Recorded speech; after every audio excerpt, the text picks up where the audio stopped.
But yeah, Israel has now kind of finally invaded West Bank. It's finally happened. We predicted this like early on. It was that they're going to use the Gazan genocide as an excuse, or this like lockdown on terror. They're going to use that as an excuse to just seize the rest of land in West Bank. I mean, they own 60% of the land in West Bank isn't even Palestinian. It's under Israeli illegal settlements. Another 20% is like jointly settled with some Palestinians, and then like the remaining 20% is like Palestinian. So like of the West Bank, which is like supposedly Palestinians, like a Palestinian territory, they only have 20% of it to begin with. Yeah. So it's not. So anyway, we had speculated a long time ago that eventually, I think at least a dozen episodes ago, that they were going to use this as just a predicate to just to a prelude to just invade, and it looks like they finally did. There was a series of like dozens of airstrikes and actual military ground incursions into the West Bank. Multiple firefights have been reported, and I have more details later. But if you want to get something, I was just gonna say, I was talking to my my lady earlier today, and we are talking about this specific thing that was going on, and I was basically telling her, is like, hey, I don't know if you've ever noticed, but basically any type of like major event that happens in the U.S. or in Europe, they use that as like a cover to do things, to do certain strikes, to do certain special invasions or whatever, special missions. I remember one time there was like I think they bombed one of the refugee camps in Gaza, and this was during the Super Bowl.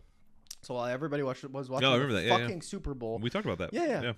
Everybody's watching the fucking Super Bowl. They like did an incursion. I remember I can't remember. There's multiple things that have happened over the past, I mean, even fucking decade, but over the past year, that was something major happens in the U.S. or Europe, and everybody's paying attention to that. And they would turn around like, while nobody's looking, we do fucking shady shit. We do illegal shit. We do fucked up things, and we're gonna get less media exposure. Yeah, I'll be honest. I didn't even hear about this until today. Yeah. I heard about this like on my drive home from work today, and it happened yesterday. Yeah. Or it happened like I think late Tuesday night our time. It was like overnight Tuesday our time. But like this wasn't on like any of my news radar. Yeah. Yesterday. I think it was kind of and this is actually kind of a huge deal. Yeah, and it goes back to like what I was talking with my girlfriend. She's saying that like I'm looking things up about Palestine, and it's almost as if Google is like nullifying suppressing like what I'm looking for. I don't doubt that's true. Wasn't Zuck just in front of like Congress again about like meta suppression shit? What? Yeah. I don't know the details of that, so I can't maybe I can't speak to that. But I think he was just in front of Congress again talking about like election interference and like suppression again. Because like it's not a secret that like these big tech industries are like suppressing and like kind of manipulating the results that you get. That's how internet algorithmic like searches work. And I think that like they can easily turn off the faucet on certain things that they just don't want you to see, which is like pretty scary. It's also why like independent journalists and like finding like Telegram channels and stuff that like and getting and I think Islamic Socialist is a really good source for this if you're interested out there, dear listeners and dear viewers. Islamic Socialist is a really good source for this because him and his like kind of network stay up to date on like a lot of like more minute just news, and they're kind of more clued into like the more independent side of the journalists. But I digress. To your point, I think you're totally right. I think like this is definitely off my radar, or not put on my radar. And I think this is just a start. They by when I'm saying they, I mean the Israeli state has stated that it's going to take a few weeks to complete the special operation. Yeah, I have some quotes about that. Which means they're going to be taking longer than actually stated. So do not take anything they say to be fact. Yeah. And what I think is going to happen is this is going to be pushed, and they're going to occupy West Bank, at least those parts of West Bank that they are currently in now, with this special operation. And they're going to be there until Election Day, and on Election Day or the day before or the day after, when the news is distracted, they're going to fucking do a big. I don't know, because I don't know if like, well, let me let me talk about what I have here. So there was multiple air raids and airstrikes that were very coordinated. There were like drones, airstrikes, ground forces, and then like demolition crews that kind of all rolled in at multiple like points in a couple different cities. The cities of Jenin and Tulkarm. I hope I'm pronouncing that correct. They're doing what was been described as a Gaza-style operation, which I think means like this kind of ground invasion where you push kind of street to street, house to house type situation. And there have been reports, and this is kind of where it gets a little more like sinister, of bulldozers have been seen kind of destroying homes. Yeah, what do you need bulldozers for? Because they want to build. They got to get Remax in there and build settler land on it, right? Because this is Palestinian land. It's some of the very little Palestinian land left, and so this is just predicated on an ethnic cleansing campaign. I was just trying to throw out there like to people, like, if you're reading this and it says that they have bulldozers coming in for a special operation, what the fuck do you think that means? Like, there's no reason open your eyes to what that actually means. Like, if they need to blow something up, if they need to remove something, they have missiles, they have drone strikes, they have mines, they have mortar strikes, they have whatever you need. A bulldozer is for one thing, pushing something. Forced displacement. Right. So here's the other side of that forced displacement coin, right? Is you have the ethnic cleansing like act of forced displacement and destroying homes.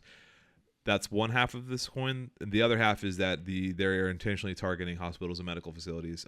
This is a quote from a CNN article.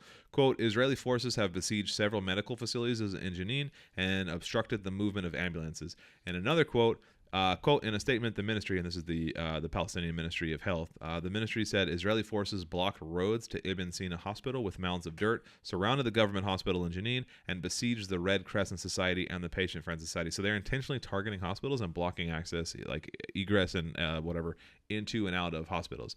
So you have, on one hand, they're bulldozing houses and like clearing streets, and on the other hand, they're like intentionally targeting and limiting access to hospitals and blocking access to hospitals. These are like two of like the like four like requirements of an ethnic cleansing campaign. Yeah, like, I mean, so like it's just so gonna make it more obvious. It could not be more obvious like what they're actually doing. And then also there's widespread reports of like what are essentially what I've described in my own words as pogroms taking place against Palestinians by settlers. And this is not new. Israeli settlers have been like conducting like pogroms against and if you're unfamiliar with the word, it's actually was used by like Central European and Eastern European non-Jews kind of like targeting Jewish settlements and like basically like raids on Jewish settlements and targeting Jewish owned businesses and like burning houses and killing Jews in the streets. It's just, pogrom is just basically like attacking Jews.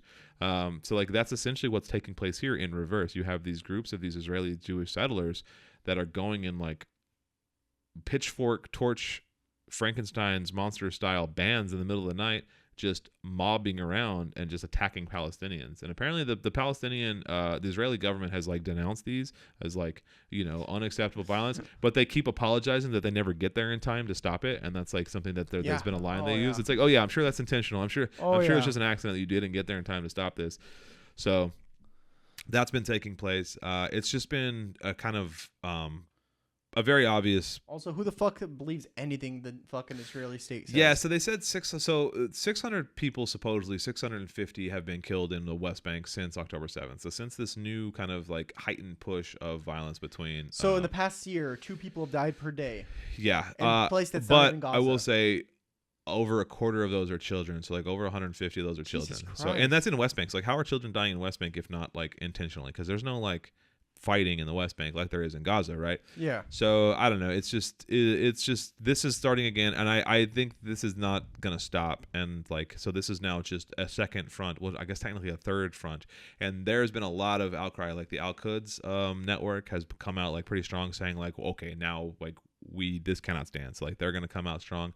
But a lot of and Hamas has said like has kind of like put out this call the Gaza and Hamas like network has kind of put out this call of like now is the time, like if you are an Arab ally, like now's the time we need help, like because this is like this is kind of the last straw. Is like Gaza was under siege, it is under siege, and then like that was what it was, and then now Israel has basically just like invaded and is about to do a second genocide campaign in the West Bank. Yeah, and this so is the very beginning to it. This is the beginning of the end. They're coming in, they're setting up, and then, like I said, and my theory is that on election day, the day before or the day after, they're going to do a pull the massive trigger on it. Yep. Yeah, and so like Hamas is kind of basically saying, like, as I understood their kind of messaging of like, this is the beginning of the end. Like, if you're gonna, it's kind of go time right now. Yeah. Like, if you're in it, it's time to get in it. Yeah. And I think my speculation, just my understanding of kind of following this fairly closely for a year now, is I think like if Iran, if Yemen, if the Al-Quds, if anybody was ever going to do something, I think it has to be now. And I think we might see some movement, because this is happening as of a couple.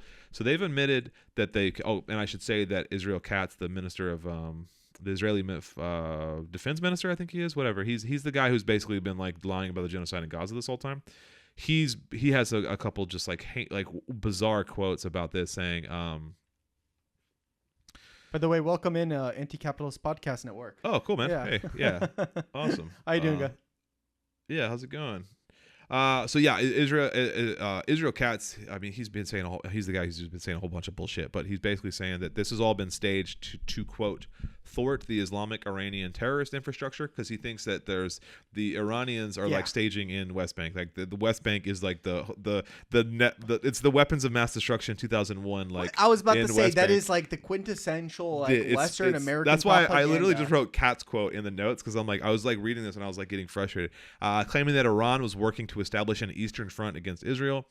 We must deal with the threat just as we deal with the terrorist infrastructure in Gaza, including the temporary evacuation of Palestinian residents and whatever steps are required. So temporary evacuation of Palestinians. So now they're saying permanent. It's permanent. Yeah. So now they're saying that we need to evacuate the Palestinians from their own land. Us, the settlers, need to push them out of land. It's for their own safety, though. It's for their own safety. It's for their safety. Yeah. This is a quote. This is a war for all terms and purposes, and we must win it. And I think that's just more coded language in support of a genocide. Now this is opening up a literally second genocide Iraq. in the West Bank. This is what Iraq, except and they claim they killed more militants today. There was an AP article I was reading just before we started recording, just before we went live, and it was saying that more militants were successfully killed. They just announced it was there. I forget his name. He was Muhammad or Abu.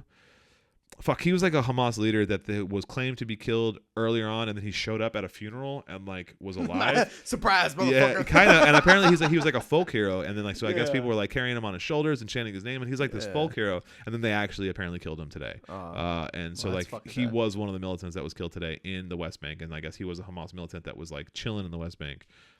This is all what the IDF reports. So like, and also we're still waiting for that fucking Iran retaliation. Yeah, I mean, dude, I don't know. Do you think that's actually going to happen?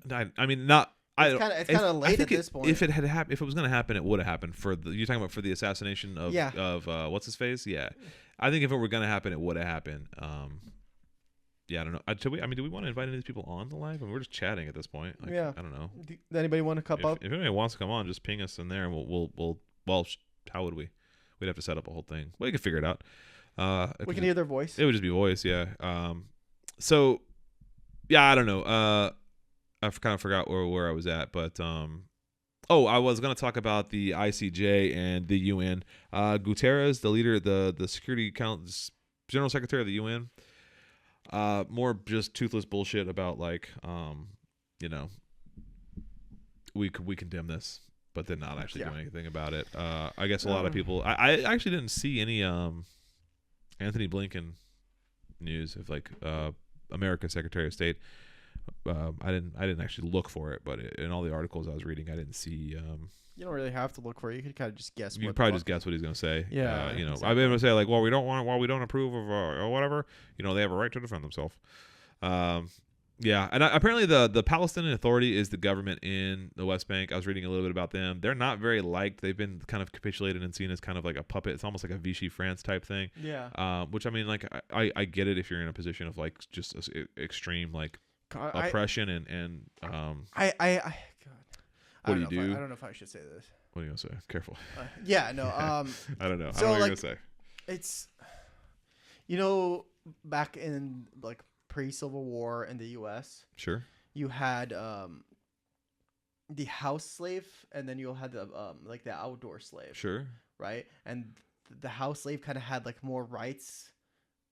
He was kind of like pampered a little bit more Does that make any sense? I know what you're talking about. I think Right? I know where you're going, but I don't know if that's a I- one-for-one I wanna- analogy. I don't know if that's a great analogy. I don't think it's a great analogy. That's why I stopped myself. Yeah, yeah. But it's kind of like when the West Bank, like if you don't do anything, if you don't like, if you, You don't, can if you don't intervene with our process in Speak Gaza, when spoken to type thing. Yeah, you will survive. Yeah, I see what you're we'll saying. We'll let you live. You think it's like if they just kind of keep their heads down, maybe they can get by. Exactly. And Yeah. I think they're gonna see that was wrong. That was just making them stall, so they don't get in the way. Because now Gaza is basically obliterated. Now you're next. Yeah. They fucked up. Yeah.